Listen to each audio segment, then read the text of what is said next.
What is the roadmap to defeat self-sabotage, negative thinking, and learned helplessness?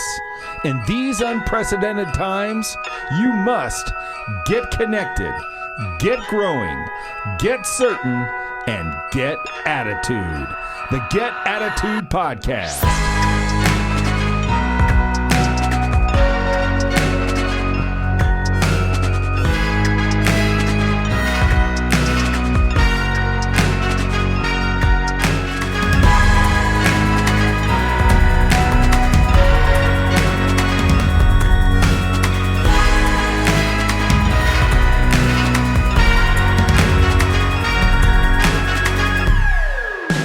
Welcome to Season 2 of the GAP, the Get Attitude Podcast, The Gap, bridging the gap from who you are to who you want to become and from where you are to where you want to go. Hello, my name is Glenn Bill, founder of the University of Attitude, keynote speaker, and author of the international best-selling book, The ABCs of Attitude, and I have been fortunate to help tens of thousands of people get attitude. Attitude, the secret formula to success in your business and in your life. And this podcast, it's going to help you get yours. So let's get some. I want to welcome everybody to this. We got a guest that's just going to blow your mind today. I want to remind you all, as always, to subscribe, rate, and review. Today, we're with the one and only John Louie Dumas, JLD as he is known. He is the founder of Entrepreneurs on Fire. He has the #1 entrepreneurial podcast in America and possibly the world. We'll let him clarify that. He also has podcast courses and podcast masterclasses. So if you want to do what he does and what I do, this is the lead guy. This is the guy to learn from. There's Facebook ads for podcast classes all over. I've never seen more in my life. And John's going to tell us a little bit about that. And he also has a book coming out called The Common Path to Uncommon Success. Jason, let's just bring up a little something so everybody knows what they're getting ready to see here. Fire Nation, look what we've created. Look at the inspiration we spread throughout this world. A podcast 7 days a week, interviewing the most inspiring and successful entrepreneurs in the world. Seth Godin, Guy Kawasaki, Tim Ferriss, Gary Vaynerchuk. We are listened to in over 145 countries, millions and millions of unique downloads. Fire Nation, look at what we've created, look at what we've done, and we've just started. What is up, Fire Nation, the chief of Fire Nation, John Louie Dumas. John, great to have you on the Get Attitude Podcast. That's awesome. Whoa, who is that guy? I'm fired up right now. I'm ready to run through that wall right behind me, man. I am prepared to ignite. I love it. Well, ignite our list. Our listeners are called Gappers. And as you heard, people come to the Get Attitude Podcast because, well, quite frankly, a lot of times they don't have a positive attitude. And we give them a source once a week, not every day like you're doing, to listen to our unbelievable guests, which you are included, to help them understand the power of positive thinking, the power of attitude, and look at how it is that you got from where you were to where you are, and from who you were to who you are. And so our people sign in, our gappers, they sign in to find these clues of the masters, of the influencers, of the innovators, which you are. And we are just so thankful that you are here to spit your knowledge and your attitude on our people. So, John, thank you for being here.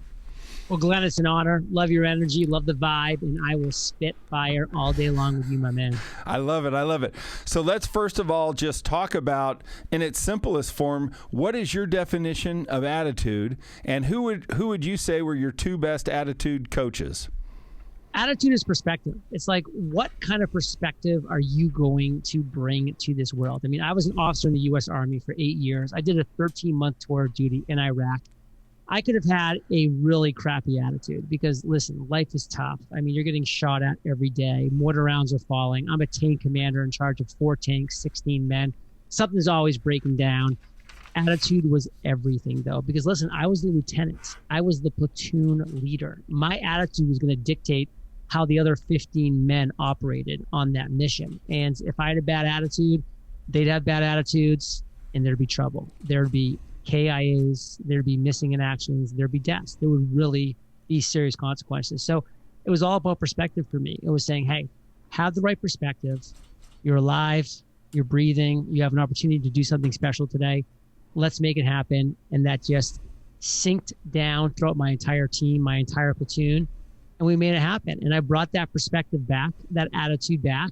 And when I eventually, many years later, launched my first entrepreneurial venture, that's the kind of attitude I brought to Entrepreneurs on Fire every single day. And that's what I continue to do. 3,000 plus interviews later, over 100 million total listens, over 1.4 million listens a month in over 145 countries around the world. That's the focus. That's the attitude. Man, that's a way to bring it. How many tours did you do? One 13-month tour. Okay, well, first of all, most importantly, we want to thank you for your service, and I do appreciate it, and I know we all appreciate it. Talk to me maybe about the toughest day that you went through when your positive attitude was squashed, or where you had to battle the insides, your heart and your mind, to turn things around, and how did you do it? Just like people are going, look at being in war, I can't even imagine the degree of struggle that would take. But there are people that are struggling, obviously, here in America right now. But if you're listening, my guess is he's probably had a worse day than you've had. Could you, if you don't mind, I'd love to hear. We've had Sean Parnell on this program, Louise Saxon. We've had some unbelievable stories of veterans. Could you maybe take us to that day? What was the feeling in your heart and your gut, and how you got through it? Yeah, to your point, listen, there's a lot of Americans, there's a lot of humans in this world that are suffering right now, that are struggling right now. And you don't want to sugarcoat that. Like, suffering is real, struggle is real. However, when you're able to have the right perspective and a better attitude, knowing that things could be worse, like, yep, absolutely, things could be better. Things could be better for everybody that exists in this world. But things could be a heck of a lot worse for pretty much everybody in this world as well. And so when I kind of have one of those bad days, Glenn, and I kind of start to lose my perspective and my attitude, I zap myself back to this day that you just asked about. You know, I was on the QRF team, which is the Quick Reaction Force. It's 130, no exaggeration, in Iraq. I mean, we're talking an absolute oven. It's disgusting outside. It's so hot. You can't even breathe. You don't even want to. And on top of that, you're in a tank. I mean, forget about it. Life is bad. You're sweating everywhere. You're dehydrated. Everything's terrible. Your BDUs are just literally caked white and crispy because it's just all of your salt is just caked onto your uniform that you've been just giving out. And it's a terrible scenario. And our QRF team, Quick Reaction Force, was called into the center of Habaniya, which was a hotspot in Iraq back in 2004. And we had to react to, a situation that was going down. And guess what? We went out with 16 men and we did not come back with 16 men. I'll spare you the details. But over my 13-month tour of duty, only 12 of the 16 men that I deployed with returned, and that was something that I'll forever have to live with because those are my decisions that were made. And on that day, that was one of those situations that happened. So whenever I think I'm having a bad day here in Puerto Rico, hanging out, with my unbelievably adorable dog, Gus, over there in the corner, I snap myself back and I say, things could be a lot worse right now. Yeah, no doubt, no doubt. Talk to me. So many people believe that their attitudes come from a quote unquote attitude coach, most of which we don't get to choose, who are our parents. But tell me, who had the biggest influence on your attitude, when it mattered, maybe as a kid, and maybe that person changed as you've interviewed 3,000 people. My guess is you've had some people that have shifted your attitude as well. So maybe walk me through some of the lessons of the great attitude coaches, especially your first one that you've had. I say my first one would be my father. I mean, he was also in the military. He spent 32 years as a JAG officer in the Army. And I grew up, he hung his own shingle as a lawyer, and he was his own boss. He was essentially like an entrepreneurial lawyer. And it was a small town, so he had to shift and adjust. Sometimes it was focusing on real estate, sometimes personal injury, sometimes workers' compensation. But he was always working hard, and he was always looking for new opportunities. And, he was always having, a positive attitude about what opportunities were around the corner. Like if something dried up, it was like, okay, that happened. We made the most of it. We squeezed that turnip dry. Now let's go hunt out that next opportunity. And, he was a person that whenever I called him up at 2 p.m. after school, he could leave work and come play catch with me and come hit the baseball around because he was his own boss. He may have had to go back to work that night because he had to get stuff done, but I saw like that attitude. I saw his perspective and I saw his hard work. And that was my first major influence. That's cool. That's cool. It sounds a lot like me, where if there's money to be made, let's go. And I was fortunate enough to be able to do that. Were you a jock in high school or as a kid at all? I was voted most athletic of my high school class. I played all the major sports, and that was my thing. You were a football guy? Soccer, basketball, and I mix it up in the spring. I actually did 3 different sports: tennis, track, and baseball. And what do you think the lesson about team sports, obviously, well, you didn't do all team sports. How did being an athlete change your attitude, or how did it influence, and does it still influence what you learn today? What was the greatest attitude lesson you got playing all those sports back then? Who was your favorite coach that maybe meant the most to you? We were never great at any of the sports that I played as far as like our win-loss record. And some of the coaches you could just see as the season went on, they just kind of gave up. And they just, when we were like 2-10, 3-7, like, and the playoffs were kind of out of sight. You can see some coaches just kind of pack it in and kind of give up. And the reality is, there was one coach, and, he was my basketball coach, that never, ever stopped. I mean, there was one season we were like 1-12, and he would still write these like pages and pages of prep work, on the different on the team that we were playing, the different positional players, what their weaknesses were, what their strengths were. And it was just like, this guy was going to give it his all, no matter if we were playing for the state championship game or we were literally just playing, a game that he knew we were going to lose, but, let's give it our best anyways. And I just kind of always respected, that hustle and that commitment to the team, because listen, in high school sports, man, snap of the fingers, it's over. Yeah. Like, I was playing in front of packed houses, for basketball. Some of my best memories are in that court, Awesome. In that place. And it's over in a minute. And when the coach gives up on you, like, now that's kind of like your major memories. And so that I look back on very fondly. That's cool. We have a lot of professional athletes. I was a football guy, and Joe Wrights came on. He played offensive tackle for Peyton Manning here in Indianapolis. And he said, Glenn, there are coaches that are transactional and there's coaches that are transformational. And so anytime I can give hail, and I coached football for 25 years, to a transformational coach, I love it. What do you remember the guy's name? Oh, yeah, Mr. Stinson. Mr. Stinson. I had a basketball coach named Mr. Stinson, too. How funny is that? Too good. Okay, well, let's talk a little bit about this upcoming book that you got going. Hey, I've done it. I don't know. I can't believe I did it. It's like a blur now. But tell me, what was your attitude when people said, you got to write a book, you got to write a book, and then when you actually sat down to try to write the book, like, people are listening that have a book inside of them, but they keep talking themselves out of it. They didn't make it happen. You did. Give us the mindset it took. What are some of the tricks that you tricked yourself into? What did you say? What was your attitude on creating this book that is now going to be your legacy? Listen, in 2012, I wasn't ready to write a book. I didn't have a book to write. In 2016, I was still learning my path. 2020 came along, and a book agent reached out to me and said, John, like, I listened to your show. I believe you have a book in you. Do you? And I said, you know what? It is honestly now calling to me. Like, I've interviewed 3,000 successful entrepreneurs over the past 8 years. Not to mention, I've been a multi-million-dollar a year business with Entrepreneurs on Fire for 7 years in a row. Like, I've learned a lot. I've failed a lot. I've succeeded a lot. And I've learned so much from these guests that I've interviewed as well, that I truly believe, and I sat down and actually quickly sketched it out, before I got back to this agent. And I said, wow, what is in front of me, what I just sat down and sketched out, this is a 17-step roadmap to financial freedom and fulfillment. Now, I just need to flesh it out. Every step is a chapter. Every step is a chronological step along this path to financial freedom and fulfillment. And I just spent all of 2020 busted my booty, spending the first 2 hours every day before I did anything else, Glenn. No phone, no email, no computers, nothing. First 2 hours committed to writing this book. 500 words, 1,000 words.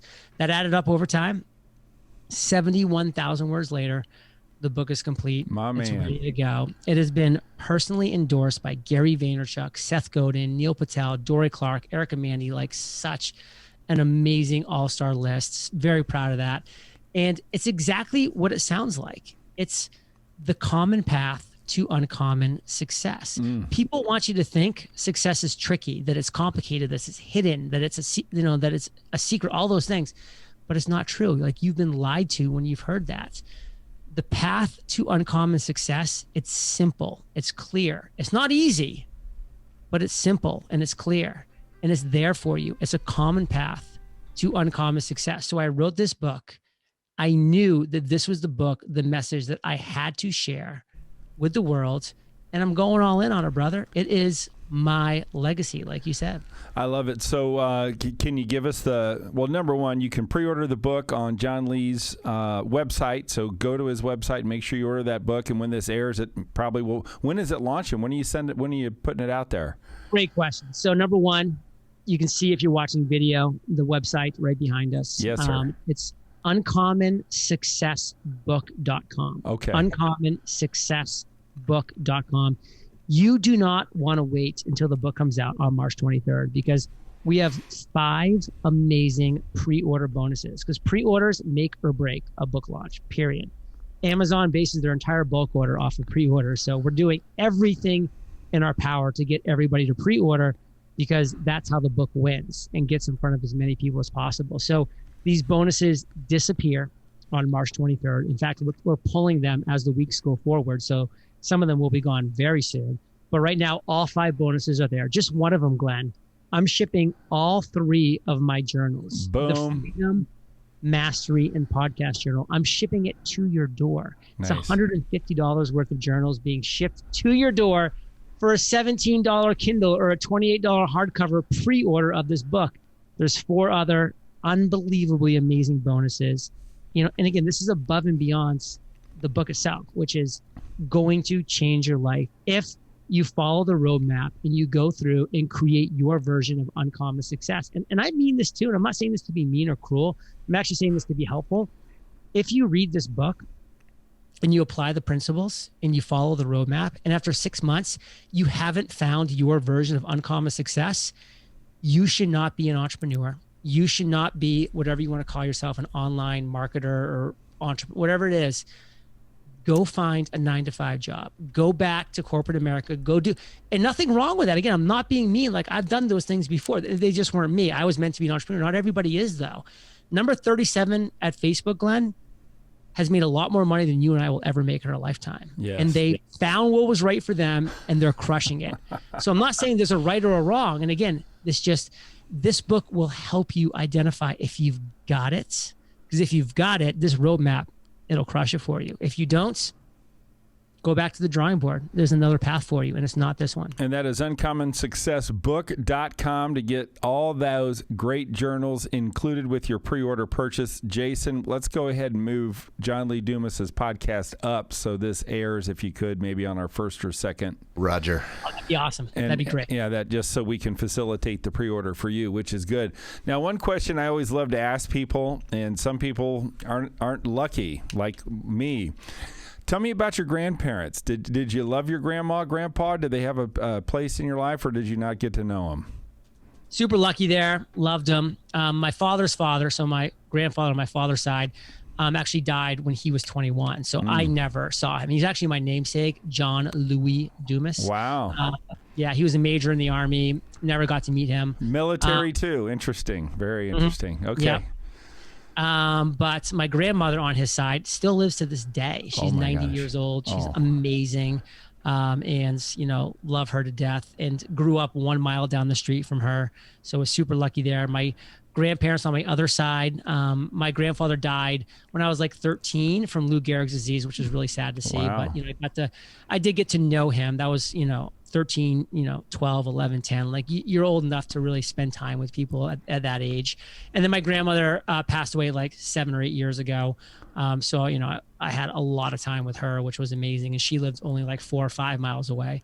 So I did get to spend a lot of time with my grandparents, and I still have one around. That's awesome. And then what's the attitude lesson as you feel them, as you look about them, as you reflect on them or the stories? What's the lesson you take from that generation of people who blessed you with their life? That they understand what it means to actually earn a living and earn money, and at the same time not be frivolous with it. And I have a lot of people in my life who are like, John, you're making hundreds of thousands of dollars a month, which I am, right? And you're keeping that amount of money too, because I live in Puerto Rico, I only pay 4% tax.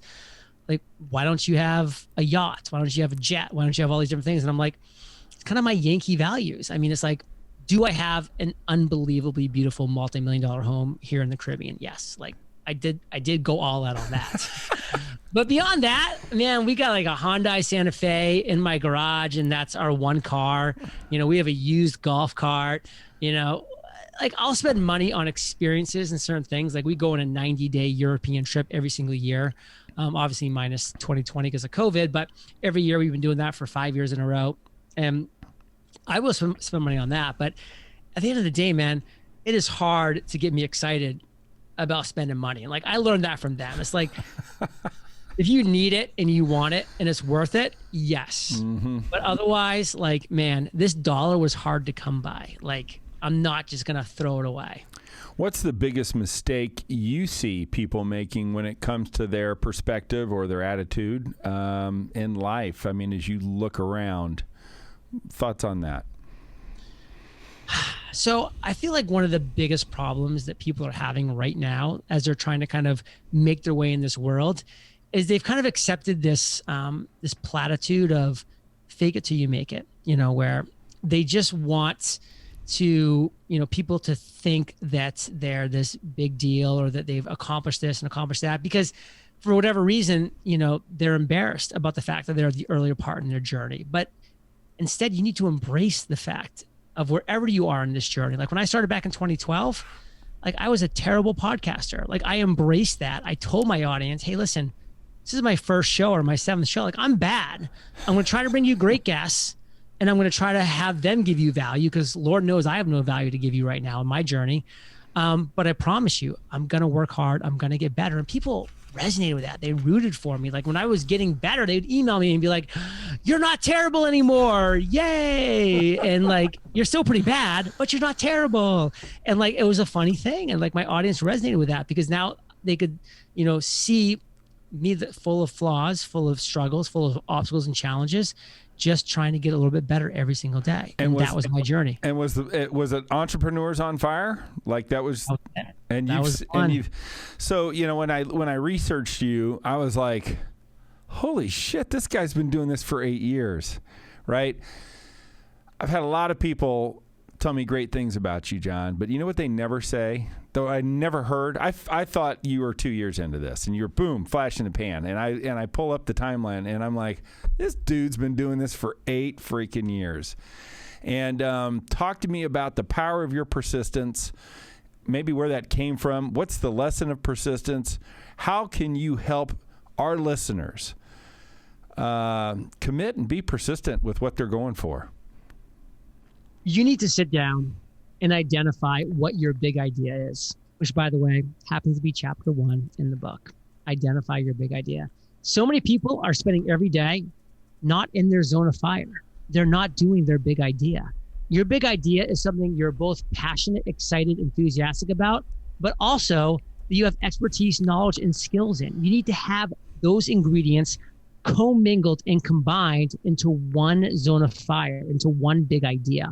Once you've identified that big idea, which, by the way, is a process. It's not a long process, but it's a process. Then you can discover your niche within that big idea.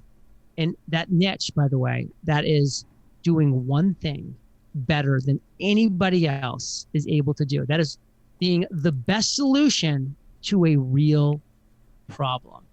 And then once you've got that, you sink your teeth into that, and you persist and you are patient and you deliver value as the best solution to a real problem in the marketplace, and then you win. And it's not tomorrow or next week or next month, it's over time. It took me 480 episodes before I felt like I was a decent interviewer, before I felt like I was a decent podcaster. That's a year and a half of doing it every day. Yeah. Most people don't do anything for, a week straight, let alone a year and a half straight. And now, fast forward, I did 2,000 episodes in 2,000 days. That's 5.5 years of never missing a day. Now I have 3,000 plus episodes, 100 million listens, 1.4 million listens a month. Not from overnight, not because I launched a year and a half ago, like some people might have assumed, but because I launched 8.5 years ago and have never stopped. I commend you, my friend. You found your zone of fire, and what John Lee just told us, Gappers, you can find at uncommonsuccessbook.com. You need to get on, because if you just like that bit, because that was like a nugget that was awesome, I've been writing the whole time, that will keep you persistent. We're going to take a brief break. We're going to come back with Knowledge Through the Decades. I just need about 10 more minutes with you, if that's okay. I got to the top of the hour. You are the man. All right. We'll be right back. This is Glenn Bill and John Lee Dumas on the Get Attitude podcast. And this is Glenn Bill with the Get Attitude podcast. You guys want to go to uncommonsuccessbook.com. We are here with John Lee Dumas. We are going to do Knowledge Through the Decade to close this podcast out. This is a little technique that we created at The Gap that's been fun. And John Lee, I know that no kids that you've had, but certainly babies, or you've seen people that have had babies. What do you think the attitude lesson is of a newborn baby? Just wide-eyed optimism. They're just there. They're looking around. They're taking everything in. They're happy. They're experiencing life, and they're just making the most of it. And, I do have a niece. I have a nephew. I got a lot of friends in my community here in Puerto Rico who have little ones. I think maybe one of your colleagues in EXP, AJ Maida, just had a baby. So nice. Definitely seeing the babies around. A lot of wide-eyed optimism. I love it. And I always encourage all of our gappers, if you want to improve your attitude, Tony Robbins used to do this too. Look up at the ceiling, get the goofiest grin on your face, and just start smiling. Be a wide-eyed baby. For 1 minute a day, it will change your state. I want you to go to 10 years old. Now, you grew up in the Northeast, right? Maine. Holy moly, what part of Maine? How cool. Kennebunk. All right, so you're in Kennebunkport, you're 10 years old, you're probably in third grade. Tell me what the attitude lesson you learned in third grade. The attitude lesson I learned is that you're going to get out of what you put into something. And that was just something that I learned. I can remember my third grade teacher right now, Mrs. Fitzpatrick. She was fantastic. And whatever it was, whether it be multiplication tables, arts, gym, she really made that lesson clear, and it stuck with me. Yeah, repetition on the multiplication tables, right? I can still see them in handwriting on our walls, 1 through 12. 8 times 9 is 72. Amen, baby. Amen. Yeah, and in real estate, in our market, I could basically multiply anything times 7% and come up with it just like that. Now, then you went to Providence College. Big East, I'm here in Indy. So if you ever come to Indy, number one we got the whole NCAA tournament. If you ever want to watch a Butler game, I live right down the street. I'll make sure that we get you great seats. We just owned Butler's soul last game, by the way. They destroyed them. I loved it. Providence College made Butler look like a high school basketball team. Butler is killing me right now, but it's okay. We're going to get better. We had our glory, but now they're finding out what persistence means. Right? Oh, yeah. A flash in the pan, and now they're getting drubbed. But we actually beat Creighton, which was a good one, I think, 2 or 3 nights. Huge win, by the way. Huge win for the Bulldogs. So, good. We'll talk a little hoops later. But tell me, 20 years old, what was the attitude lesson that you learned? Be kind. Be kind to people. I mean, I was living at Providence College, small campus, 4,000 people. Everybody lived on campus or just right barely off campus, no commuters. And if you weren't kind, you were going to get rightfully so a bad reputation. And, it's a small family there. So there just wasn't much room for error. So luckily, I kind of took that from day one. I was coming into Providence, from a very small town in Maine. So I was like, man, a bunch of city kids here. Like, what can I do? And I it just kept that kindness going forward. And it was a huge reason for me having the best 4 years of my life. Oh, good. That's awesome to hear. Be nice is number one, right? On our attitude boosters, I have the 10 boosters. Number one is be nice. Whatever you do, be nice. If you want to keep a positive attitude, baby, be nice. So I love that you said that at 20. Haven't had that answer at 20, actually. Let's go to 30 years old, right? I don't know. My guess is you finished your tour by the time you were at 30. So I think you gave us a really great lesson about your tour of duty. But if you can think back to 30 years old, 10 years ago, number one, did you have a party? You remember your party? Who were you with? But number two, what was the attitude lesson of you being 30? I actually don't remember my 30th birthday party. I must have done something, but it's not coming to mind real quick. I did have an awesome 40th birthday party, which was really sweet. I can remember that. We'll do that one next. That was only 1 year ago. Yeah. But at 30, I would say be happy. Like, that was my attitude. And I can remember like laying in bed at night, and life wasn't perfect, but I always just, like, before I was drifting off to sleep, like, force is kind of a strong word, but like I would just kind of have myself smile. Like, I would just smile in bed, like for no great reason. I would just kind of lean back, kind of just be like, I'm in a comfortable bed, in a comfortable room, and I'm just going to smile.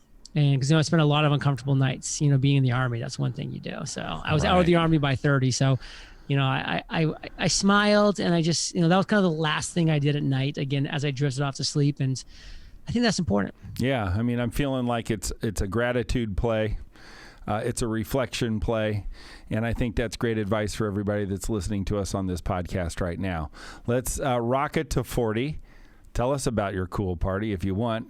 And what's the attitude lesson right now for you? What are you living? What can you tell our gappers about hope, about themselves? What is the one thing you're going to say to the people that are going, my attitude sucks. I'm here on the Gap, and John Lee hadn't given me shit right now. John, that's impossible, because I've given unbelievable amounts of awesomeness. You've been dropping bombs, but people. Anybody who thinks that is just wrong. But no, my 40th birthday party, my fiance took me up to San Juan, Puerto Rico, for just an amazing, double date. Not a double date, just an amazing date night. And as we walked through the hotel lobby where we were staying that night, like 4 of my best couple friends just walked in. Like, she had planned it. People flew in from Colorado, from Boise, from here, from there. And it was a shock, and we had the best night ever. And that was pretty amazing. And so my thing for 40 would be 100% is how I actually start my day now. Good. Is gratitude. I've written those 3 journals that I shared with you. The first line in those journals is, what's something unique that I'm grateful for? Like, if you start your day with that, day can only get, better from there if you maintain that philosophy. I want to commend you. I saw your fiance on your website. I'm a sucker for love, so congratulations. And I think it's cool that you would honor her on your website. Not a lot of guys do that. So do you have a date planned? Mm-mm. That's how you roll. I like it. It's all good. Well, John Lee Dumas, I want to respect your time. The busiest podcaster on entrepreneurship, certainly in America, and we are so privileged to have you for the 37 minutes you gave us. Make sure you go to Uncommon Success. Is that right? UncommonSuccessBook.com. I'm going to do that right now and buy mine and get my journals. UncommonSuccessBook.com. John Lee Dumas, you are the rock and roll star. Tell Ken Walls I said what's up. And is there any one last thought you would like to leave us as we enter into 2021? A word of encouragement or just anything you'd like to share with our people to help them stay positive and live their dreams? It's an Albert Einstein quote. Try not to become a person of success, but rather a person of value. Boom. And that does it all. Guys, this is Glenn Bill from the Get Attitude Podcast with John Lee Dumas, reminding you to stay positive.